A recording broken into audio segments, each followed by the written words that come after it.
O Apocalipse é um livro que ele sempre desperta curiosidade e ele sempre está atualizado. Quem olha para o futuro, através dos olhos do profeta, ele tem esperança no coração, ele vê mais longe e ele enxerga melhor. Feliz é o povo que estuda a profecia, feliz é aquele que estuda os escritos dos profetas. Então eu tenho a certeza que Deus tem uma bênção muito especial para você que separou essa semana para juntos estudarmos esse livro da Revelação. O primeiro tema que vamos estudar será as 7 cartas, as 7 igrejas do Apocalipse. Essas eram igrejas que eram cidades que ficavam numa rota comercial muito importante na época, uma rota do Império Romano, e que João ali de Patmos enviou essas cartas, especialmente a essas igrejas, mas que também serve, que tem mensagens para nós hoje. A Bíblia, em especial o Apocalipse, ela tem muitos símbolos, e vamos falar sobre alguns desses símbolos. Mas eu quero convidá-lo a fazer uma leitura desse primeiro texto, que vai ser Apocalipse capítulo 1, versículos de 1 a 3. É a introdução do livro do Apocalipse. A partir daí, vou ter apenas que pontuar, assim, bem levemente, os capítulos 2 e 3 que cobrem essas 7 cartas a essas 7 igrejas. Eu tenho certeza que Deus tem uma cartinha dessa que vai se aplicar ao seu coração. Talvez as 7, talvez 5, talvez 4, talvez 2, talvez 1. É provável que uma dessas cartas, pelo menos, sirva para você, mas talvez mais de uma. As 7 cartas às 7 igrejas, elas se referem historicamente a 7 períodos da igreja. Mas eu quero trabalhar de maneira especial nas mensagens dessas cartas. Esse vai ser o nosso objetivo principal. Bem, o texto que vamos dar início no estudo, Apocalipse capítulo 1, versículos de 1 a 3, diz assim: Revelação de Jesus Cristo, que Deus lhe deu para mostrar aos seus servos as coisas que em breve devem acontecer, e que ele, enviando por intermédio do seu anjo, notificou o seu servo João, o qual atestou a palavra de Deus e o testemunho de Jesus Cristo quanto a tudo o que ele viu. Bem-aventurados aqueles que leem, aqueles que ouvem as palavras da profecia e guardam as coisas nela escritas, pois o tempo está próximo. A palavra Apocalipse significa revelação. É a primeira palavra que dá introdução a esse livro. E desta palavra veio o título do livro que nós estamos estudando. Algumas pessoas equivocadamente tratam o Apocalipse como se fosse um mistério. Algo misterioso é porque não é para ser compreendido. Por outro lado, revelação, algo revelado, é porque tem interesse que seja visto e compreendido. Deus apresenta esse livro revelado, que é porque é para ser compreendido. Se não fosse para ser compreendido, Deus não teria revelado para a gente. De todos os 66 livros da Bíblia, esse é o único que Deus, na sua introdução, dá uma promessa de bênção especial. Você não acha isso, no mínimo, curioso? É claro que Deus abençoa qualquer livro da Bíblia que você estudar, mas Deus tem um interesse muito especial que aí você compreenda o Apocalipse. O versículo 3, o profeta diz o seguinte: bem-aventurado, abençoado, feliz aquele que lê e aqueles que ouvirem estas palavras. Por quê? Ele explica por quê. Porque o tempo está próximo. Que tempo está próximo? Nós cremos que o tempo que está próximo é o tempo da volta de Jesus. Nenhum evento é mais importante do que esse. Ora, se João dizia que o tempo estava próximo há quase 2000 anos atrás, o que João diria hoje? Acredito que Deus tem muito interesse que a igreja estude e compreenda o livro de Apocalipse, do Apocalipse. Mas também acredito que o inimigo tem muito interesse que a igreja não entenda e não estude esse livro. Ao estudar o Apocalipse, às vezes uma dificuldade que se tem é porque ele exige do estudante que ele tenha uma noção de uma boa parte da Bíblia para poder compreender o Apocalipse.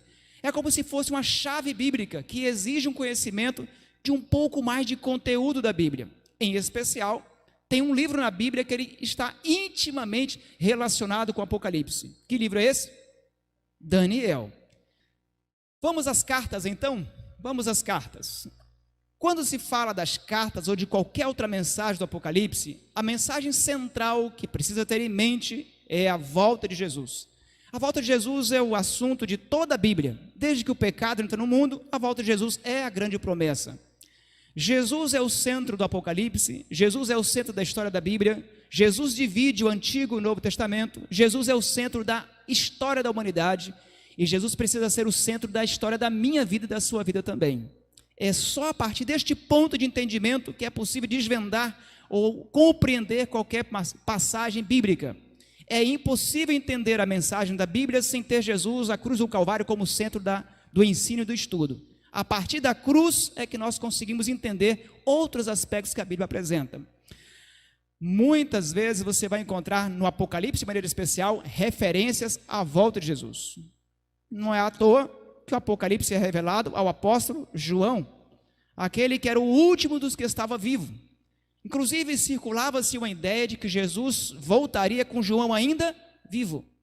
Quando a igreja viu João ficando velhinho, enfraquecendo e morrendo em Éfeso, foi terrível, foi uma crise terrível para a igreja daquela época.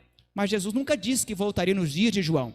Ele apenas disse a Pedro que se ele quisesse que João estivesse vivo até a sua vinda, que isso não era da conta de Pedro, mas que Pedro pegasse sua cruz e seguisse após Jesus.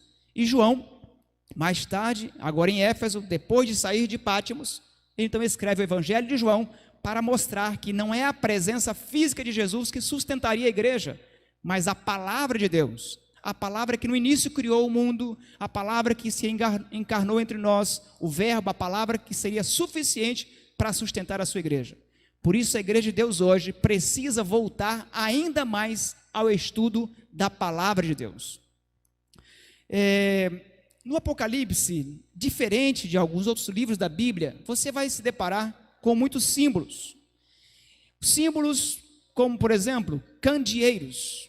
Você vai encontrar no início do Apocalipse, Jesus caminhando entre os candeeiros. O que significa candeeiros em Apocalipse? Significam igrejas. Quando a Bíblia apresenta que Jesus caminhava entre os candeeiros, o que significa isso? Jesus cuidando das suas igrejas. Desta forma, é uma maneira simbólica de dizer que quando Jesus caminha entre os candeeiros, entre as lamparinas, ele está atento à igreja, a minha e a sua fé, alimentando a minha e a sua fé com o combustível do Espírito Santo, para que não se apague, para que a igreja não desfaleça e não morra. Então são linguagens figuradas que é preciso ter em mente para compreender melhor esse livro incrível que é o Apocalipse. Outras figuras você encontra, como por exemplo, Filho do Homem. A quem se refere Filho do Homem? Jesus Cristo. 88 vezes Jesus é chamado no Novo Testamento de Filho do Homem. Jesus gosta de se identificar com a humanidade. Para ele é um prazer ter estado entre nós, encarnado como homem, vivido como homem, e hoje guardar a sua forma humana, e quando ele voltar, voltará com essa forma humana. Depois que Jesus Cristo veio a essa terra e encarnou-se como homem, ele decidiu manter essa forma humana até o dia da sua vinda. Isto é maravilhoso. Também você vai encontrar os símbolos como estrelas. O que significam estrelas em Apocalipse? Em profecia? Eles significam anjos. Você encontra essa referência para entender melhor em Apocalipse 1, verso 20. Você vai encontrar também em Apocalipse 12, quando o dragão é lançado do céu para a terra, ele arrasta consigo as estrelas, que significam anjos. Outro símbolo, espada de dois gumes, quando fala que Jesus está voltando vencedor, vitorioso, em cima de um cavalo branco, que uma espada sai da sua boca. O que significa? Espada de dois gumes. A Bíblia é sagrada. 2 testamentos que dividem a alma e coração e que penetra profundamente no nosso coração e nos torna pessoas prontas para receber o Espírito de Deus e sermos convertidos. Então, aí são figuras que são apresentadas. Vamos então dar início à nossa primeira carta, que está em Apocalipse 2, a carta à igreja de Éfeso. A igreja de Éfeso, historicamente, se refere ao período que vai do ano 31 até o ano 100. No ano 31 é o ano identificado como o ano da morte de Cristo, onde oficialmente houve início a uma nova igreja, chamada cristianismo. que nós fazemos parte dela. O ano 100 é um marco histórico que acredita-se que foi o ano da morte do último apóstolo, o apóstolo João. Não em Pátimos. João não morreu em Pátimos. João morreu em Éfeso. Ele esteve em Pátimos como prisioneiro, mas voltou para Éfeso, onde fortaleceu a igreja e finalmente descansou na esperança da volta de Jesus. Então, ano 100, o ano da morte de João. Para cada igreja no Apocalipse, dessas 7 igrejas, você vai encontrar sempre um elogio e uma reprovação. Não vai ser possível lermos todos os capítulos, não vai ser possível, porque eu pretendo terminar dentro do tempo planejado. Depois você pode dar uma conferida e ler com mais atenção, mas eu quero só pontuar o elogio e a reprovação para cada igreja. O Apocalipse ele explora muito essa questão de 7 trombetas, 7 selos, inclusive 7 selos vai ser o tema de amanhã. Você vai encontrar vários momentos a referência a 7. O que significa o número 7 em profecia? Significa plenitude, não só em profecia. Enquanto algumas pessoas equivocadamente dizem que 7 é conta do mentiroso, não é verdade. Para nós, 7 é o número da perfeição, plenitude. Quando Deus diz assim, os 7 espíritos, é que ele quer dizer que o espírito é pleno. Então, sempre que aparece 7, é uma forma de referir-se a algo pleno, completo.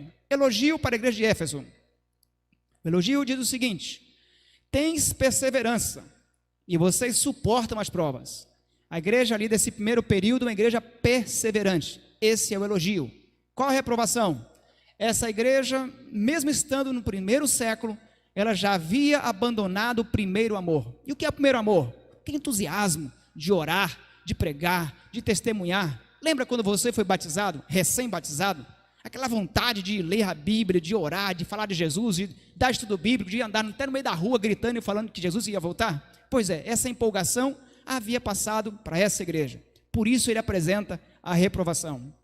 Não sei se você observou, mas o elogio vem sempre antes da reprovação. Já parou para pensar por quê?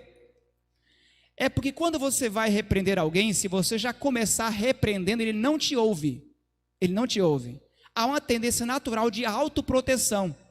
Mas quando você chega a alguém e começa elogiando, ele psicologicamente, mesmo que ele não queira, ele acaba se desarmando para ouvir o elogio. E agora que ele se desarmou e os ouvidos se abriram para o elogio, agora a repreensão ela consegue ser ouvida.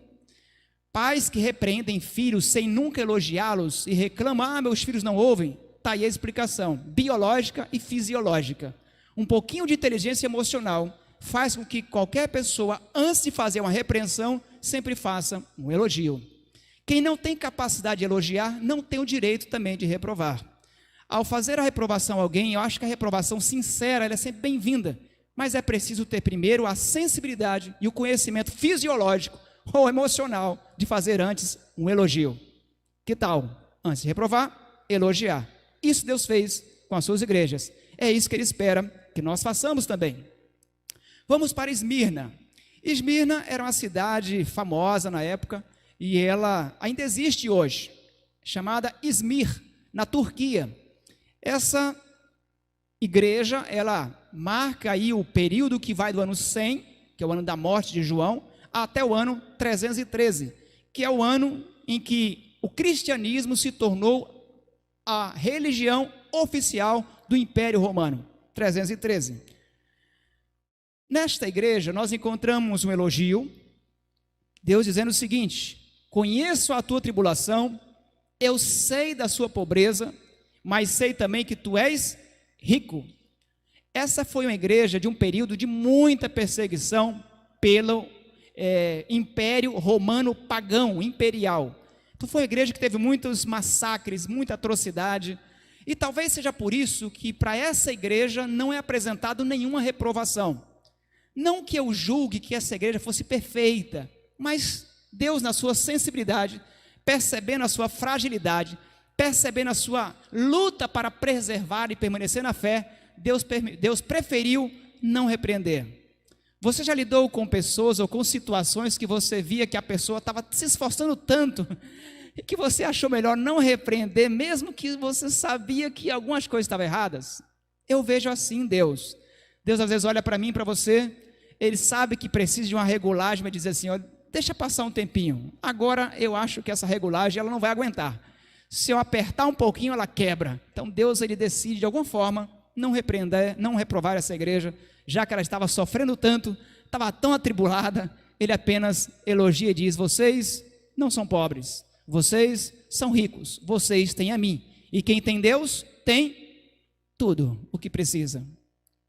A igreja de Pérgamo, essa cidade inclusive tem uma curiosidade. O rei Átalo, que era o rei dessa cidade na época, ele teve uma briga com Ptolomeu, que era o faraó, o rei do Egito. Até então, os papiros eram o grande recurso tecnológico usado para escrita nesse período. Mas aí, nessa briga política entre o rei Ptolomeu do Egito e o rei Átalo de Pérgamo, o rei Ptolomeu decidiu que não mandaria mais papiro. Se quiser escrever, senhor Átalo, escreva no chão ou em outro lugar, mas nos meus papiros não vai mais. O rei Átalo, por sua vez, teve uma grande ideia. Ele começou então a fazer um rolo com pele de animais. E com esse rolo de couro, criou-se o famoso pergaminho. E a invenção deu tão certo que nessa cidade foi encontrada uma biblioteca com mais de 600 volumes de pergaminho. E por muitos anos, o pergaminho acabou sendo a grande revolução que quase levou à falência o Egito. Só não faliu o Egito, porque mais tarde o Egito criou um novo recurso chamado códice. O códice, ele é tipo um ancestral do nosso caderno, do nosso livro, que começou então a ter o recurso de escrever na frente e no verso, chamado códice, que foi o nosso tataravô do nosso caderno. Em Pérgamo, esse período é marcado do ano 313 até o ano 538. 313 nós já falamos que marca o período em que o cristianismo se tornou a religião oficial do Império de Roma. Mas na história aconteceu uma transição do Império de Roma para o Império de Roma pagã imperial, mudou para um novo tipo de império. Um novo tipo de igreja surgiu no ano 538. Que mudança aconteceu? Em 538 começou a nova Roma a mandar no mundo, a Roma dos papas e imperadores, também chamada de Roma papal. Esse período de 538, que amanhã vamos falar um pouco mais sobre ele, este ano 538 marca o que nós chamamos de período de supremacia papal, onde o primeiro papa é declarado como se fosse o cabeça das outras igrejas, o Papa João II. Ele ali, por Justiniano, foi investido de poderes como sendo agora o novo líder da igreja. E Roma, com seu poder de império, agora com a força também religiosa, começa a impor as suas leis, mandar e desmandar, tentar, mandar e desmandar na vida das pessoas. Porque na nossa vida quem manda de fato é Deus, e a gente, Então as pessoas podem até nos matar, mas não podem nos obrigar a fazer o que nós não queremos. As pessoas têm poder sobre nosso corpo, mas jamais terão poder sobre nosso espírito. Isso aí é a gente que decide, Deus que nos dá força para isso. Mas o fato é que esse período começa a acontecer na igreja. Para essa igreja, Deus apresenta o elogio, verso 12, não negaste a minha fé. Uma igreja que mesmo com as suas dificuldades, mesmo com o seu sofrimento, não negou a fé na sua vida. Eles falavam a mensagem e viviam a mensagem. Qual a reprovação? A reprovação é que essa igreja diz o seguinte: vocês têm aí os que sustentam a doutrina de Balaão. E o que era a doutrina de Balaão? A doutrina de Balaão foi introduzir um culto misturando o certo com o profano, levando os filhos de Israel a irem para os limites da terra de Israel para se misturar com os moabitas. E ali naquele culto, misturando o sagrado com o profano, nessa diversão estranha, de prostituição e lascívia e tudo mais, foi nessas diversões impróprias, foi que os homens de Israel foram pegos em pecado, e acabou que Israel foi machucado, foi ali alvejado pelos moabitas. Balaão foi o instrumento usado pelo inimigo para fazer os homens de Israel entrarem nessas diversões impróprias. E esses irmãos estavam também fazendo parte da igreja de Pérgamo. Não é de hoje que você vai encontrar na igreja pessoas que vivem uma vida dupla. Enquanto tem alguns que vivem e não negam a sua fé, ele fala e vive, ele vive o cristianismo aos olhos e ouvidos, você vai encontrar outros que aparentemente estão bem, mas fora da igreja não vive o cristianismo. Esse problema também havia em Pérgamo. Pessoas que viviam no sábado, era crente, mas no sábado à noite ninguém sabe o que ele era. Ele ia para essas diversões impróprias, onde Deus não era exaltado.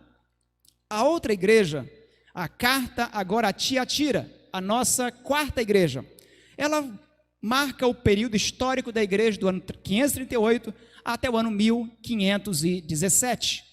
O que acontece em 1517 é o início de uma grande reforma na igreja cristã, também chamada de reforma protestante. Esse ano marca o momento em que Deus levantou grandes homens e mulheres na igreja de Deus, na igreja católica cristã, porque a igreja católica cristã foi o que os apóstolos criaram, mas aqui foi mudada para a igreja católica romana, aí virou outra, mas nós todos somos católicos cristãos, católicos porque todos nós cremos, e cristãos porque nós cremos em Jesus Cristo. De alguma forma todos somos católicos cristãos, mas católicos romanos aí já é outra história.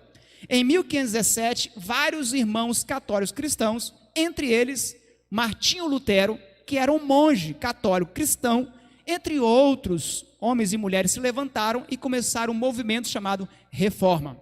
E aí então surgiram várias mudanças na pregação, na igreja, e que gerou o movimento que hoje conhecemos também modernamente, chamado hoje de evangélicos. Mas os mais antigos não eram chamados de evangélicos, nós éramos chamados de protestantes, né? Por isso que nós viemos desse protesto contra os abusos da igreja de Roma. Elogio para a igreja de Tiatira. Elogio está no verso 19. O teu amor e a sua fé estão muito bem. E essa igreja ela é elogiada porque as obras delas, ao invés de diminuir, aumentaram. Enquanto tem crente que vai viver na vida cristã e vai ficando mais frio e fraco, como Éfeso, já essa igreja não. Eles começaram a viver uma vida cristã, que eles começaram a crescer e melhorar a cada vez mais. Você na sua vida cristã, você tem cada dia se tornado melhor, cada dia que tem passado você tem ficado mais firme na fé, então essa carta de a Tiatira se aplica a você.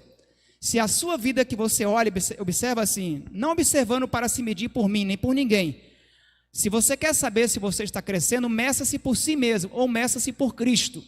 Para você saber se você está desenvolvendo na fé, olhe se hoje você foi melhor que ontem, e amanhã melhor que hoje, assim sucessivamente. E esta foi uma igreja que dia após dia crescia na sua vida, nas suas obras, no seu serviço. Reprovação. Reprovação para a igreja de Tiatira é que eles estavam tolerando no meio deles uma mulher chamada Jezabel. É claro que essa é uma forma figurada. Jezabel não existia mais como pessoa nesse período. Jezabel foi a mulher de Acabe. E Jezabel foi a responsável por tentar implantar, ela implantou por um bom tempo os cultos idólatras em Israel. Ela tinha a seu serviço, para você ter uma ideia, 850 falsos profetas, 450 de Baal e mais 400 de Azera. A mulher fez verdadeira miséria em Israel. E ela então instituiu esses falsos ensinos de falsos profetas. Então, a reprovação que Deus faz a essa igreja é que entre os crentes dessa igreja haviam os irmãos ensinando ensinos heréticos, falsos ensinos. E parece que a igreja estava meio que tolerando, a liderança não estava chamando a atenção desse pessoal. A igreja deve sempre ser amorosa com seus membros. O pastor, a liderança da igreja, os anciãos, nós temos que ser sempre amorosos uns com os outros. Mas não podemos passar a mão sobre a cabeça e permitir que ensinos heréticos, ensinos errados, contrários à Bíblia, sejam tolerados na igreja. É nosso dever como igreja, como liderança, como pais, pastores e líderes. Se a pessoa está seguindo um ensino errado, é nosso papel, com amor e sabedoria, repreender a pessoa, elogiar a pessoa, repreender a pessoa e mostrar que ela precisa mudar de rumo, mudar de ensino. Mas o pecado não pode ser tolerado, ele tem que ser corrigido. Por isso, a repreensão a essa igreja. Igreja de Sardes, ela marca o período de 1517 até o ano 1798. O que acontece de especial no ano 1798? A Revolução Francesa era o grande movimento no mundo todo, que falaremos sobre isso aqui na terça-feira, sobre as duas testemunhas mártires, e a revolução que aconteceu na França, impulsionada pelo movimento filosófico e ideológico chamado Iluminismo. Vamos falar sobre isso aí na terça-feira. Nesta ocasião, a França dominou o mundo, e Napoleão Bonaparte era o grande líder, e a seu comando, o general Berthier entrou no Vaticano, prendeu o Papa Pio VI, e assim terminou o período chamado de supremacia papal. O Papa Pio VI foi levado para a França, onde mais tarde morreu. Desta maneira, Roma perdeu o seu poder temporal de vida e morte, de mandar matar quem ela quisesse. Ela julgava, ela mesma fazia a aplicação da sentença. Era assim que Roma fez durante 1260 anos, ou 1260 dias que a Bíblia apresenta. Então, 538 até 1798, vai dar exatamente 1260 anos. Então, essa igreja marca o fim desse período. Elogio a igreja de Sardes. O elogio a ela é o seguinte: é uma igreja que ela tinha algumas pessoas, poucas pessoas, que não se contaminaram. Um remanescente estava ali. Eu acho isso lindo na história da igreja. Por mais que a igreja erre, Deus sempre vai ter um remanescente. Por mais que você olhe e pense que está todo mundo apostatado, não está. Deus sempre vai ter pessoas fiéis no meio da sua igreja. Você olha para o mundo e dá a impressão que está todo mundo na direção errada, né? Não está. Sempre haverá um grupo na direção certa. Eu louvo a Deus porque Deus nunca permitiu que o mal triunfasse sobre o bem. Deus sempre preservará aqueles que não vão dobrar o seu joelho a Baal, nem ao Deus dessa terra, ao Deus desse século. Eu espero apenas que eu e você sejamos esses poucos que não vamos aceitar render homenagem ao nosso inimigo, nem vamos abandonar a nossa fé. E é para esse grupo que esse elogio é direcionado. Reprovação. A reprovação aqui é o seguinte: esses irmãos tinham um nome que estava vivo, mas estava morto. O que significa isso? É que eram crentes que viviam de um nome de coisas que fizeram no passado. No passado eu pregava, no passado eu cantava, no passado eu fazia evangelismo, no passado eu dava estudo bíblico, no passado eu fiz isso, fiz aquilo, mas e daí? Religião de passado serve para quê? Passou. A única religião que interessa a Deus, irmãos, não é do passado não, inclusive a de ontem já foi. A religião que interessa a Deus é a de hoje. Quem é você hoje? O que você está fazendo hoje por amor a Cristo? O que você está fazendo hoje na igreja de Deus? Qual é a sua dedicação hoje à causa do Senhor? A religião de ontem só serviu para ontem. A de amanhã ainda não existe. Essa é a reprovação para essa igreja. Era uma igreja que vivia apoiada em saudosismo. Eu fiz, mas e daí? Não está fazendo? Não serve. Vamos à penúltima igreja, a Filadélfia. Ela marca um período histórico de 1798 até o ano 1844. Esse é um ano muito especial para a igreja adventista. O que acontece em 1844? Uma revolução no estudo profético, e nesse estudo profético muitas pessoas chegaram à conclusão que Jesus voltaria, que o santuário seria purificado, que a profecia de Daniel da purificação do santuário se aplicava à terra. E aí então Guilherme Miller e outros grandes homens e mulheres entenderam que Jesus voltaria nesse período. Mas esse período marcou então, embora Jesus não tenha voltado nesse período, por isso que estamos aqui, mas esse período marcou um dos maiores movimentos proféticos, um dos maiores movimentos de pregação do evangelho que até hoje existiu. E foi nesse período que surgiu então o movimento adventista, que se tornou mais tarde o movimento da igreja adventista do sétimo dia, que estamos nós aqui. Essa data é muito especial. Elogio. O elogio a essa igreja que ela tinha pouca força, mas não negava a sua fé.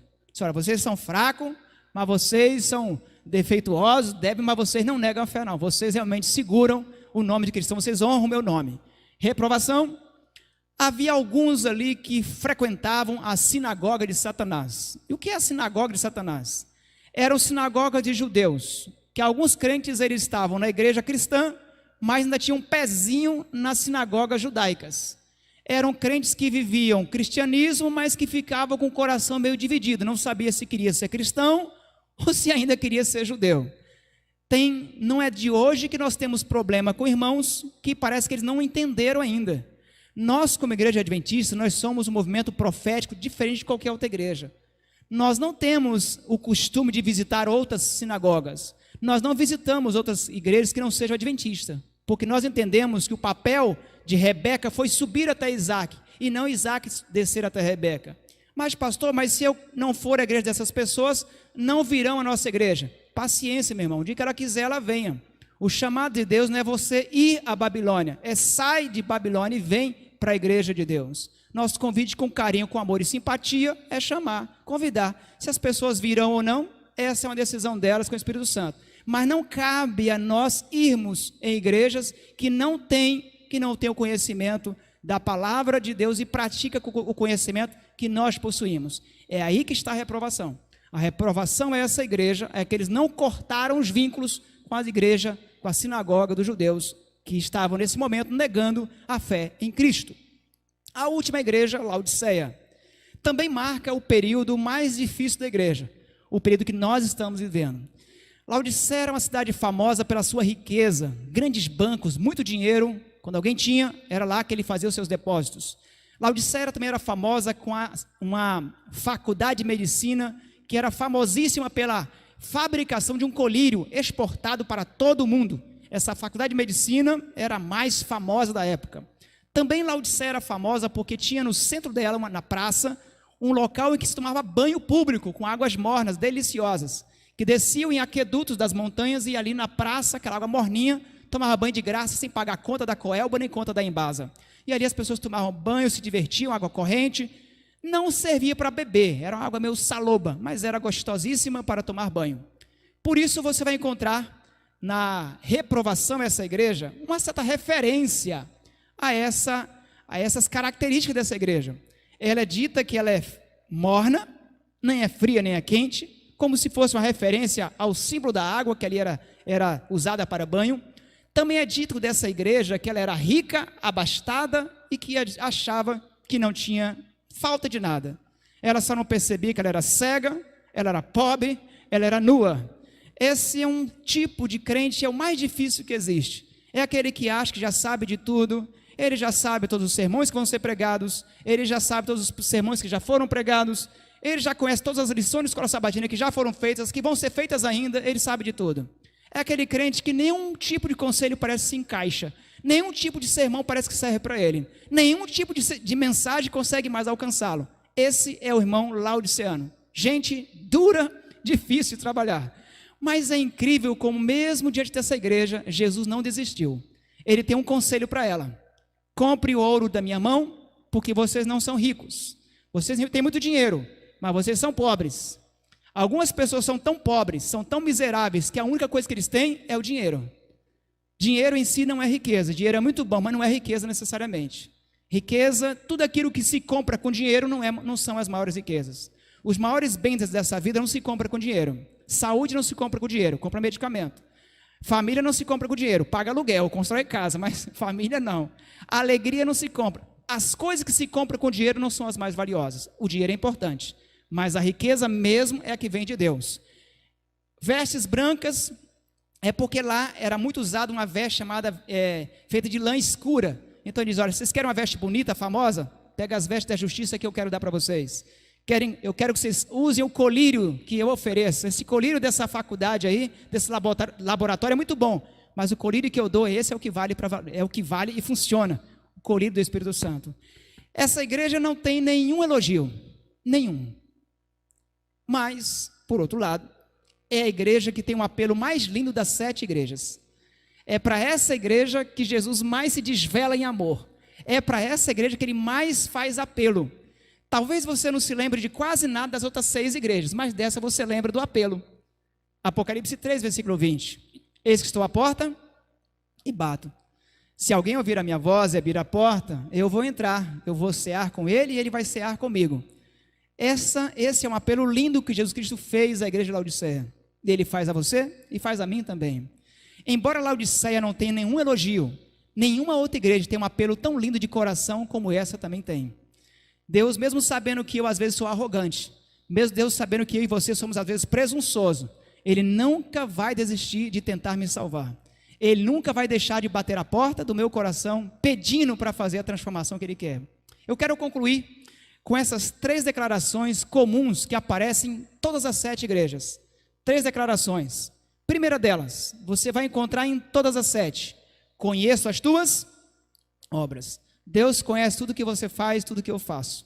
Deus sabe de tudo que a gente faz. Ele sabe o quanto você se esforça para ser um bom cristão. Ele sabe o quanto você luta para salvar o seu casamento. Ele sabe o quanto você faz para criar filhos para o reino do céu. Ele sabe o quanto você se dedica para ser um cristão melhor. Mas Ele sabe também o quanto você é preguiçoso, não tenta fazer um pouco mais. Ele sabe também o quanto relaxado você é, se isso se aplica a você ou ao meu caso. O fato é que Deus conhece tudo o que eu faço, até mesmo aquilo que eu intento fazer, até aquilo que eu penso em fazer. Deus conhece todas as nossas obras. Para Ele nada pode ficar encoberto. Segunda declaração que aparece para todas as 7 igrejas: ao vencedor, mesmo que eu caia, mesmo fraco, mesmo morno, Deus disse: você pode vencer, eu acredito na sua vitória. Mesmo você fraquejando, eu não desisto de você. Eu posso te levantar e posso te fazer um vencedor em nome de Jesus Cristo. Jesus não desiste mesmo daqueles que estão aparentemente desligados dele. Deus declara que todas as 7 igrejas poderiam e podem vencer. Então há esperança para Laodiceia também. Há esperança para mim e para você. Nós somos mais que vencedores por meio daquele que nos amou, Cristo Jesus. Por último, uma expressão repetida é: ouça, quem tem ouvidos para ouvir, ouça o que diz o Espírito Santo às igrejas. Mas espera aí, ouvir e escutar não é a mesma coisa? Não. Escutar é o que estão fazendo os que não estiverem cochilando nesse momento. E isso é escutar. Ouvir é outra coisa diferente. Ouvir é você escutar, meditar, pensar e decidir o que eu vou fazer diante dessa verdade revelada. Isso é escutar. É parar, entender e dizer: como é que eu aplico isso em minha vida? O que eu posso fazer diante da verdade revelada? Essas cartas não foram feitas só para aquele tempo. Essas cartas Deus fez para mim e para você. Deus preparou esse livro para cada igreja aqui representada. Eu acredito que essas 7 igrejas são representadas em todos os lugares, em todos os tempos. E eu acredito que Deus preparou essa carta dessa noite. Foi para você. Não sei se foi uma carta, se foram 2, se foram 3, se foram as 7 que se aplicaram a você e a mim. Mas eu quero fazer o mesmo apelo que Jesus Cristo fez a Laodiceia. Jesus está batendo na porta do seu coração. Jesus quer dirigir a sua vida. Jesus quer abençoar você. Será que você pode dizer: Senhor, entra na minha casa, entra na minha vida, faz tudo o que o Senhor quiser, faz diferente. Se tiver algum elogio, bem-vindo. Se tiver uma reprovação também, eu estou aqui, quero te seguir. Vamos orar. Nosso Deus e amado Pai, muito obrigado porque o Senhor escreveu a Bíblia, essa grande carta de amor para nós. Eu não conheço a realidade de cada irmão aqui presente. Talvez alguns vivam a realidade da igreja de Éfeso. Aquele primeiro amor, aquela primeira entusiasmo parece ter acabado. Mas talvez alguns estejam vivendo um período de tribulação também. Talvez alguns estejam vivendo um tempo de mornidão espiritual. Eu não conheço. Mas eu quero pedir ao Senhor que, assim como o Senhor falou às suas igrejas, que o Senhor continue falando ao coração de cada pessoa presente aqui. Que o Senhor também esteja atuando no coração daqueles que nos assistem pela internet. Pai Santo, obrigado por sabermos que o Senhor conhece a nossa vida. O Senhor conhece as nossas obras. Obrigado porque o Senhor acredita na nossa vitória pelo poder da cruz do Calvário. Obrigado porque mesmo falho, defeituosos como nós somos, o Senhor acredita que nós podemos vencer pela Tua palavra. Obrigado, bondoso Deus, pelo Teu Santo Espírito que nunca deixa de falar ao nosso coração. Mantém nosso coração sensível à Tua palavra, ao Teu convite sempre. Obrigado porque o Senhor sempre está à porta do nosso coração. Por favor, entre, Senhor. Reprove o que for necessário, mude o que for preciso, mas nos prepare para a Tua breve vinda. É o que nós mais desejamos, é o que nós te pedimos em nome de Jesus. Amém. Deus abençoe a todos.